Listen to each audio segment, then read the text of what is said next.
Assalamualaikum warahmatullahi wabarakatuh. Saya Puji Sri Lestari dengan NIM 34031180090 dari kelas Akuntansi D. Di sini saya akan menjelaskan pengertian dari pengendalian internal. Pengertian pengendalian internal merupakan bagian yang sangat penting agar tujuan perusahaan dapat tercapai. Tanpa adanya pengendalian internal, tujuan perusahaan tidak dapat dicapai secara efektif dan efisien.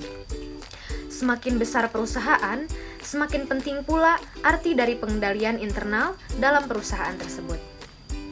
Menurut Harry, 2013, pada halaman 159, pengertian pengendalian internal adalah seperangkat kebijakan dan prosedur untuk melindungi aset atau kekayaan perusahaan dari segala bentuk tindakan penyalahgunaan, menjamin tersedianya informasi akuntansi perusahaan yang akurat, serta memastikan bahwa semua ketentuan atau peraturan hukum serta undang-undang dan kebijakan manajemen telah dipatuhi atau dijalankan sebagaimana mestinya oleh seluruh karyawan perusahaan. Pengertian di atas dapat memberikan kesimpulan bahwa pengendalian internal adalah suatu cara yang berisi seperangkat kebijakan dan peraturan untuk mengarahkan, mengawasi, dan melindungi sumber daya perusahaan agar terhindar dari segala bentuk tindakan penyalahgunaan dan penyelewengan.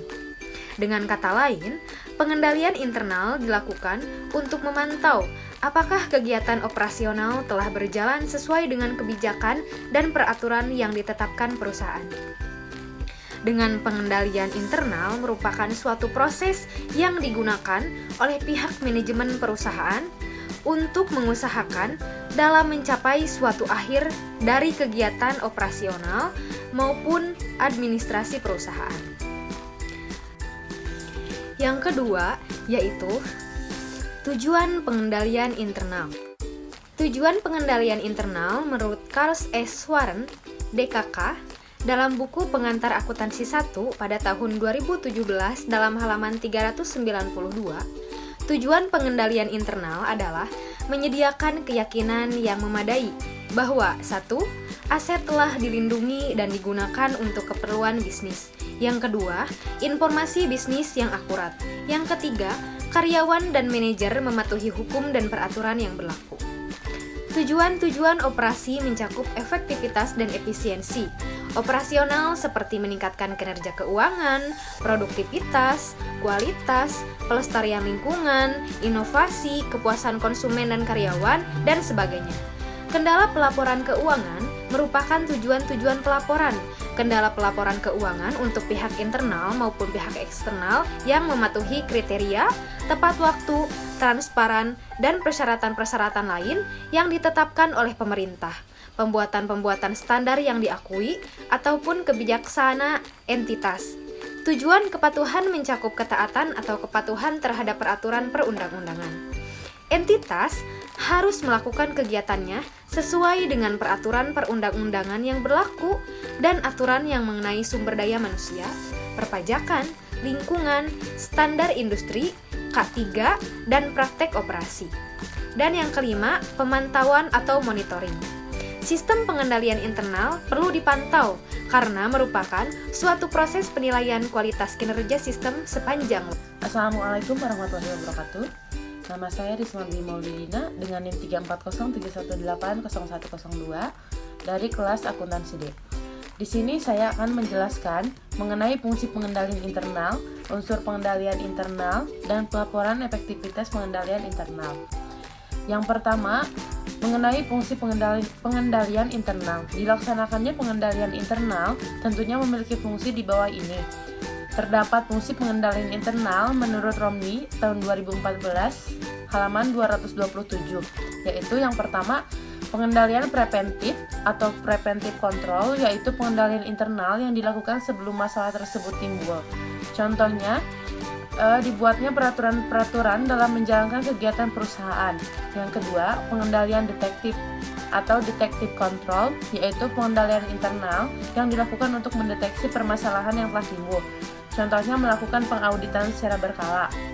Yang ketiga, pengendalian korektif atau corrective control, yaitu pengendalian internal untuk mengidentifikasi dan memperbaiki masalah serta memulihkannya dari kesalahan tersebut.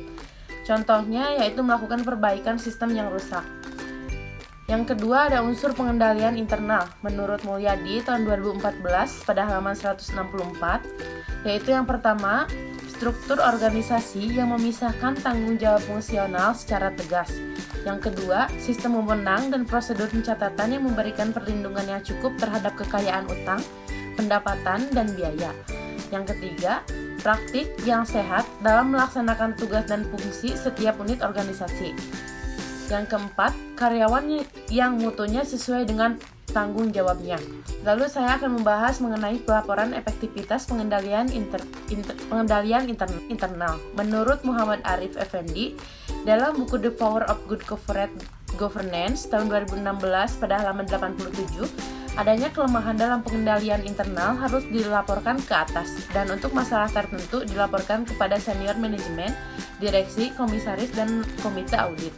Laporan efektivitas pengendalian internal harus memuat yang pertama sasaran pengendalian internal yang dituju seperti keandalan laporan keuangan. Yang kedua, pernyataan tentang keterbatasan sistem pengendalian internal.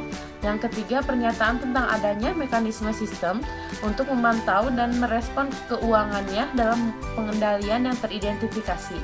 Yang keempat, pedoman dalam pelaporan pengendalian, yaitu kinerja yang digunakan sebagai basis dalam mengukur efektivitas sistem pengendalian internal, antara lain mencakup beberapa hal berikut. Yang pertama, kesimpulan tentang efektivitas sistem pengendalian internal dengan mencantumkan penjelasan bila ada tentang kelemahan material yang mencegah dikeluarkannya pernyataan tentang efektivitas sistem pengendalian internal. Yang kedua, tanggal dan periode diterbitkannya kesimpulan. Dan yang ketiga, nama dan tanda tangan pembuat laporan. Sekian, terima kasih. Assalamualaikum warahmatullahi wabarakatuh. Saya Arif Abdul Rahman, NIM 340318011 dari kelas akuntansi D. Saya ingin menjelaskan pihak yang bertanggung jawab terhadap pengendalian intern. 1. Manajemen bertanggung jawab untuk mengembangkan dan menyelenggarakan secara efektif pengendalian intern organisasinya.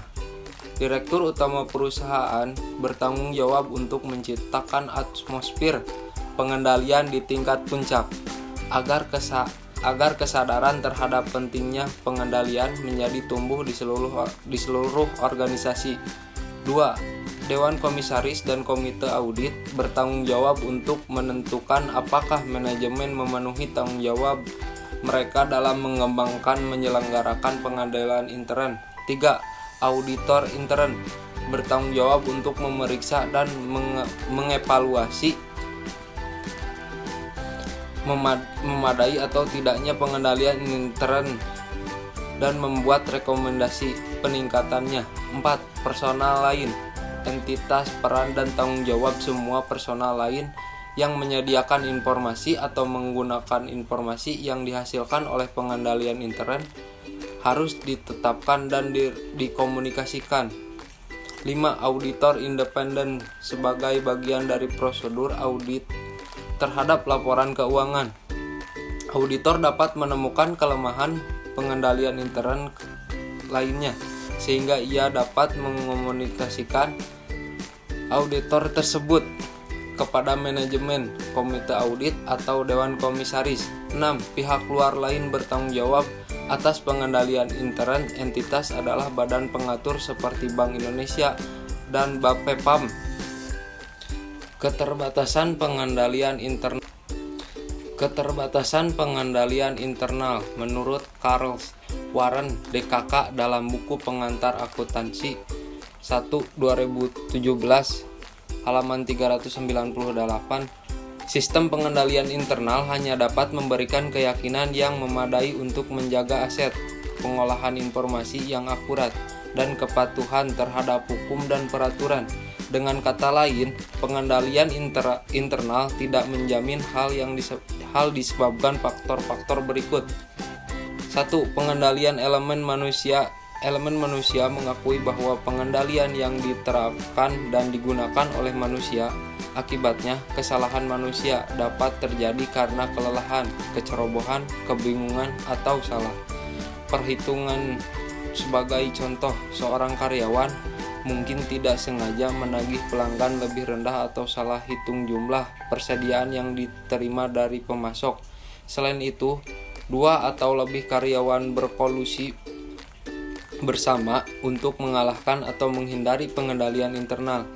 2. Timbul biaya manfaat. Pertimbangan biaya manfaat mengakui bahwa biaya pengendalian internal tidak melebihi manfaatnya. Sebagai contoh, toko retail bisa menghilangkan pengutil dengan mencari sebuah pelanggan sebelum mereka meninggalkan toko. Namun prosedur pengendalian tersebut akan mengganggu pelanggan dan akibatnya toko tersebut akan kehilangan penjualnya. Sebaliknya, peritel menggunakan kamera atau tanda-tanda yang mengatakan kami menuntut semua pengutil. Menurut Muharrib Effendi dalam buku The Power of God Corporate Gophers 2016 halaman 87, beberapa keterbatasan pengendalian internal yaitu sebagai berikut. Kesalahan dalam keputusan, misalnya karena kurang informasi, kendala waktu, tekanan, dan lain-lain. Breakdown, kesalahan masalah, memahami instruksi dan prosedur, serta lalai. Terdapat kolusi, misalnya kerjasama antar karyawan atau antar karyawan dan pihak luar. Manajemen melanggar pengendalian yang dibuatnya sendiri. Pengendalian ditetapkan secara berlebihan sehingga biaya pembuatan pengendalian lebih